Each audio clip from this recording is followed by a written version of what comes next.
Le querés comprar una escalera a tu pajarito, pero es que las escaleras de la tienda están muy caras.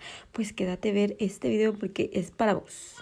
Mira, yo nada más gasté como $1. ¿Por qué? Porque nada más compré la cuerda, los palitos que voy a estar usando. Pues los saqué de una canasta de madera que yo ya no necesitaba, ya estaba vieja y fea. Así que sí me sirvieron los palitos. También puedes ir a buscarlos a algún parque, no sé, invéntatelas. Pero sí, si te estás preguntando dónde compré la cuerda, el lazo, la pita o como le quieras decir, yo la compré en la Dollar Tree. Y la verdad es que no vamos a necesitar absolutamente de ningún material, ya que la cuerda está muy gruesa y se pueden agarrar muy bien los palos. Y pues así es como nos ha quedado esta hermosura de escalera y la verdad es que está bien larga. Y la otra vez que yo fui a una tienda de pájaros, o sea, era de tienda de animales, pues.